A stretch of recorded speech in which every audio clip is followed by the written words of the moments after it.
मेरा एक क्वेश्चन है। क्या क्वेश्चन? जैसा कि संविधान में हमारे मौलिक अधिकार में संपत्ति का अधिकार हाँ, क्यों हटा दिया गया?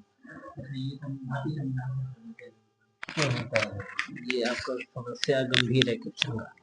तो देखो, ये रही पहली बात, तो ये हटाने की जरूरत क्यों पड़ी? तो हटाने की जरूरत इसलिए पड़ी कि जब कोई भी अधिकार अगर मौलिक अधिकार में सन्निहित है, तो जो भारत में भारतीय संविधान में अनुच्छेद 32 है, वो ये बताता है कि अगर आपके मौलिक अधिकारों का उल्लंघन होता है तो आप डायरेक्ट सुप्रीम कोर्ट जा करके उसका आप निस्तारण कर सकते हैं। ये अनुच्छेद 32 आपको सुनिश्चित कराता है।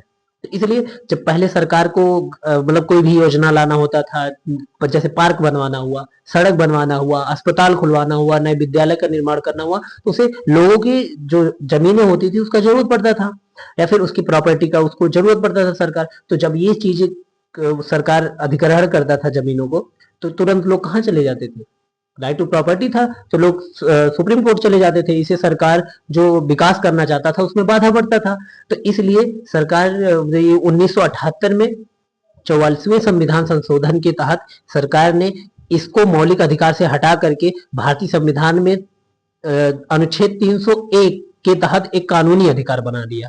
ठीक, तो अब ये कानूनी अधिकार बनने की वजह से अब उसके बदले में सरकार को जब सड़क योजना कोई लाना होता है या फिर किसी भी तरह की योजना लाना होता है, अगर उसे जमीन की जरूरत पड़ी किसी की प्रॉपर्टी की, सरकार ने मुआवजा दिया और काम उसका रुकेगा नहीं, विकास होता रहेगा। तो विकास में बाधा ना पड़े, तो ये सरकार का मकसद था एक, और हटाने का कोई उसका बैड इंटेंशन नहीं था।